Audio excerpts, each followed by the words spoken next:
Corona task force, doctor Ataur Rahman साहब।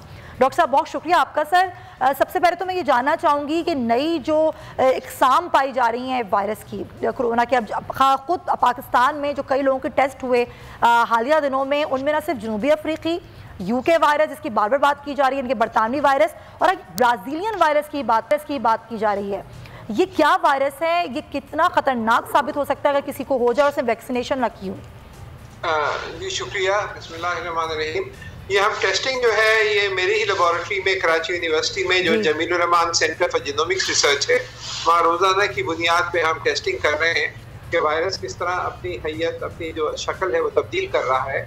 और ये जो है एक गेंद नुमा वायरस होता है जिसमें छोटे छोटे कांटे लगे होते हैं। और वो कांटे जो हैं वो फिर जिस्म के खलिए में कुछ रिसेप्टर्स होते हैं, उनके साथ जुड़कर ये स्पाइक प्रोटीन्स होती हैं इन कांटों में, और फिर वो दाखिल होते हैं और फिर अंदर खलिए में जाके ये टेक ओवर कर लेते हैं। तो ये जो आप बता रही हैं कि जो तब्दीलियां आई हैं, और ये जो बरतानिया का वायरस B117 है और साउथ अफ्रीकन वेरिएंट और ब्राजीलियन वेरिएंट, ये हमने देखा है कि कराची में अब तकरीबन 50% से ज़्यादा केसेस जो हैं वो इस तरह के वेरिएंट्स के हैं। और जो पुराना वाला जो चाइनीज वेरिएंट था जो वुहान में पाया गया था, वो अब दब गया है, और ये नए वेरिएंट्स जो हैं और इनमें उन्हीं जगह पर जो इनका दाखिल होने का तरीका है, स्पाइक जो कांटे जो हैं वो ज़्यादा इफेक्टिव हो गए हैं।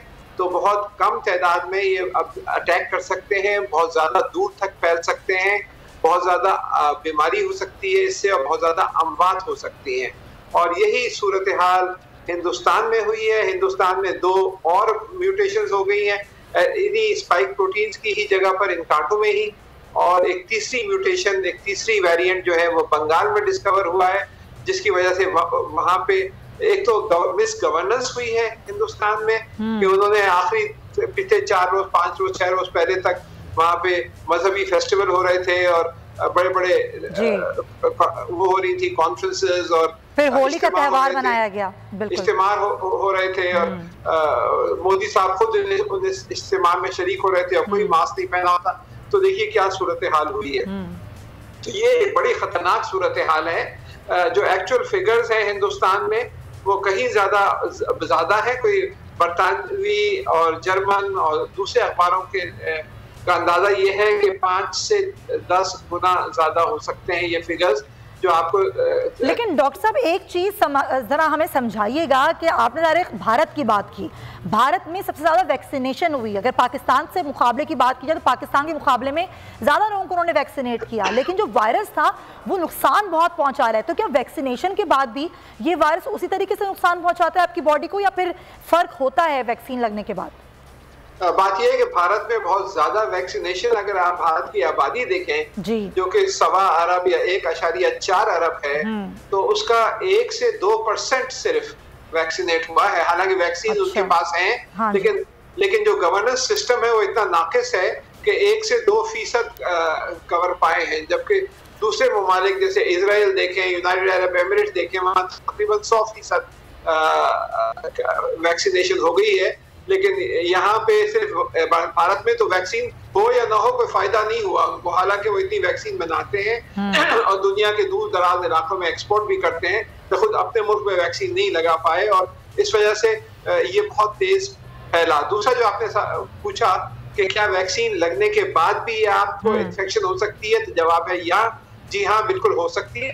आप शदीद बीमारी से महफूज हो जाते हैं, लेकिन फिर भी आपको बीमारी हो सकती है। 30-40% लोग जो वैक्सीन लगा चुके हैं उनको भी ये कोविड बीमारी हो सकती है, और वो फिर दूसरे लोगों को भी फैला सकते हैं। अच्छा, यही बात मुझे आपसे और जरा जाननी है, क्योंकि जाहिर कई लोग ऐसे हैं जो वैक्सीन करवाने के बाद उनको हल्का बुखार हुआ, जिस्म में दर्द हुआ। डॉक्टर साहब मैं चाहूँगी हमारे साथ आप रहें, जिससे और भी गुफ्तगू करनी है। लेकिन बलूचिस्तान जिसकी बात मैंने की कि वहाँ पर जो वैक्सीनेशन का अमल है वो सुस्त रवि का शिकार है। अगर 2 माह की बात किया, 2 माह में सिर्फ 33,551 लोगों को वैक्सीन लगी, और कल के रोज जिस तरह मैंने आपको बताई सिर्फ और सिर्फ 22 लोग ऐसे थे जिनको वैक्सीन लगाई गई। इसकी क्या वजूहत हैं? तर्जुमान बलूचिस्तान हुकूमत लियाकत शावानी साहब मेरे साथ मौजूद हैं।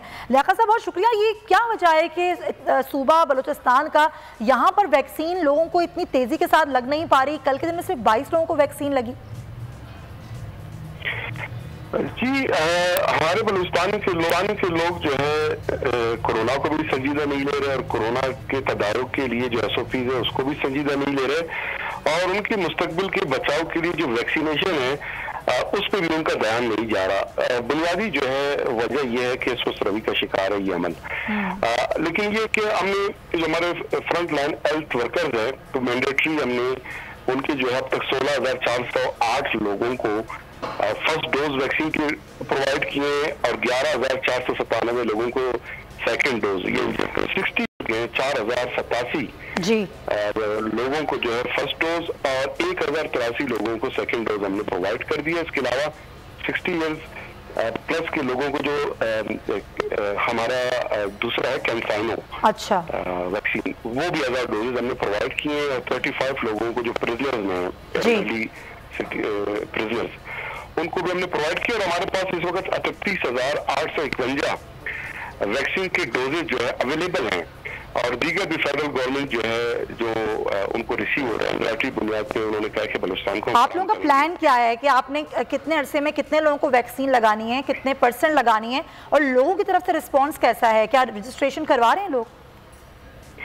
रजिस्ट्रेशन जो है लोग कम करवा रहे हैं और रजिस्ट्रेशन का अमल जो है वो कुछ शुरू भी रहा है 1166 पे। सही जो सॉफ्टवेयर है नादरा का वो भी बड़ा सुस्त जो है वो परफॉर्म करता रहा है, लेकिन उसके बावजूद भी 50+ एज ग्रुप को जो है NCOC ने एग्जामिशन भी दी है उसे। अच्छा तो हम लोगों को कह रहे हैं कि रजिस्ट्रेशन सिर्फ वो अपना 1166 पे अपना नंबर सेंड कर दे, डिटेल सेंड कर दे, बगैर रजिस्ट्रेशन के भी ये फैसिलिटी हम उनको प्रोवाइड कर रहे हैं। कल कोयटा में हमने एक खवातीन के लिए मास वैक्सीनेशन सेंटर भी स्टैब्लिश किया है। हम स्टैब्लिश कर चुके हैं पूरे बलूचिस्तान के DHQs में हर एक जिले के लिए मास वैक्सीनेशन सेंटर स्टैब्लिश किया जा चुका है।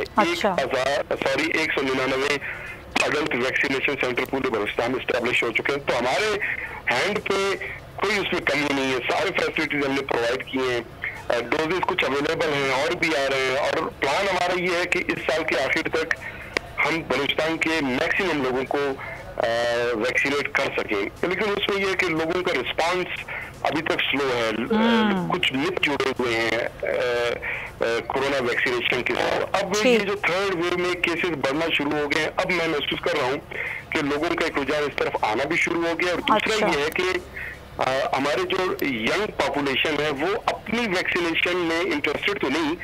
ए नूरे खुदा नूरे बसीरत की तलब है, रमजान का सदका तेरी रहमत की तलब है, मख्फी हैं इसी माह में रहमत के करीने, गर्दाब से निकले हुए बख्शिश के सफीने, गोया है तेरे इश्क में हम सब बराबर, मजलिस को तू गुलदस्ता फिरदौस बना दे, रिंदों को सनाए शहलौलाक पिला दे, तू शम्मे कलम को यदे बैज़ाई अता कर, बच्चों को तो इफ्तार में तस्नीम अता कर। रमजान मुबारक की खुसूसी नशरियात रमजान में बोल, सिर्फ बोल एंटरटेनमेंट पर। रमजान में बोल।